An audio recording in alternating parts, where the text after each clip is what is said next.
The Senate is expected to vote on a last-ditch continuing resolution to keep federal offices open and federal workers on the job. But ahead of that vote, there's an ongoing debate right now on the Senate floor as Republicans and Democrats center on what's keeping them apart. Take a listen.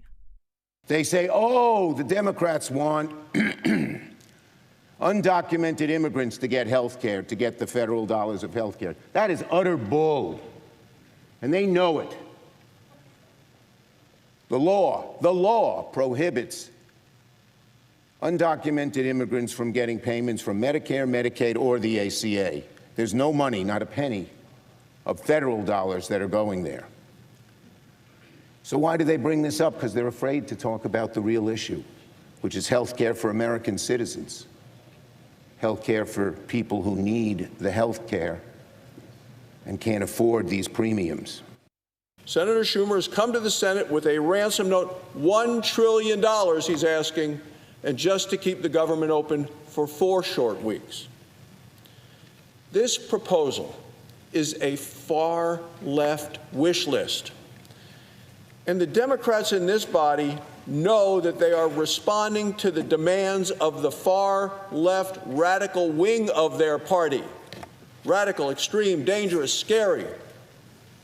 People who want to take this country far, far to the left and are happy to see a government shutdown. They are demanding a government shutdown by the Democrats in this body. All right, let's get to the Hill and CBS News congressional reporter Torian Small. Torian, thank you for joining us on 24/7 today. Does it seem the two sides are just too far apart at this point to actually stop a shutdown? Yeah, and we're just hours away from that shutdown actually happening, considering the fact that it doesn't appear that Republican leadership and Democratic leadership in the Senate have actually sat down to talk since that meeting at the White House. There isn't any indication that there could be a deal brewing in the works at this moment. We know that Leader John Thune is looking to put back on the floor that same bill that passed out of the House by largely down party lines to get to the president's desk. That failed ultimately just over a week ago. So it's unclear if there will be any within the Democratic ranks in the Senate that are willing to jump party lines to vote for. What Democrats are hoping to do is include some of the provisions that they want in this bill. That includes extending affordable care tax credits that are set to expire at the end of the year. They also want to reverse some of those cuts that we saw during this session. A lot of it included in what's known as rescission packages. That includes funding to NPR PBS, the Public Broadcasting Corporation. And ultimately, what Democrats are saying, these aren't big asks. They just want to make sure that this process is bipartisan. And so far, it's been Republican-led without their input. Can you take us through the possible impact here, given that President Trump has threatened mass layoffs of federal employees?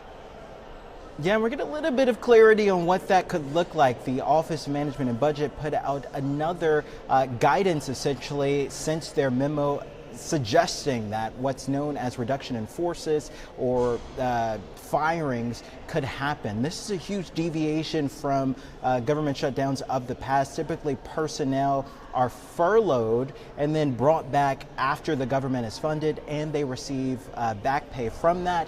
This appears to be in line of what we saw at the start of this administration, those cuts to government agencies or shrinking of these departments as part of their initiative of DOGE to basically shrink the government. What we learned from this guidance is that those who are let go either before or after a shutdown happens would receive any time payout as part of the agreement for their severance. But this could include a bit of finality that we didn't necessarily see happening in other government shutdowns. Democrats previously called this an intimidation tactic by the administration. This appears to go beyond just a negotiation, and it's something that the administration is looking to pursue. Again, Mugo, we have until midnight tonight for something to get done.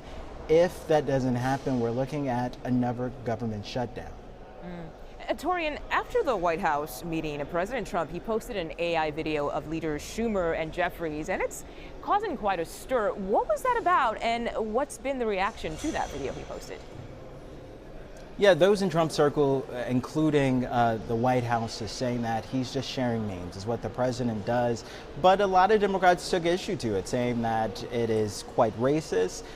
It had the leader, Hakeem Jeffries, wearing a sombrero, targeting, these identity politics types of things. It's just what Democrats are saying unbecoming of the office. Hakeem Jeffries, we can see his response there, saying bigotry will get you nowhere. He also, in another post to social media, called out that that's fake, and he said this is real, and posted an image of Donald Trump with the disgraced and convicted sex offender Jeffrey Epstein. This war of words does very little to further their deal or negotiations when it comes to this government shutdown or averting a government shutdown. So as it stands, because tensions are so high, again, Mugo, it's looking like government's lights will go off in a matter of hours. Yeah, just a few hours away from that. Torian Small on Capitol Hill for us today. Thank you so much for your time.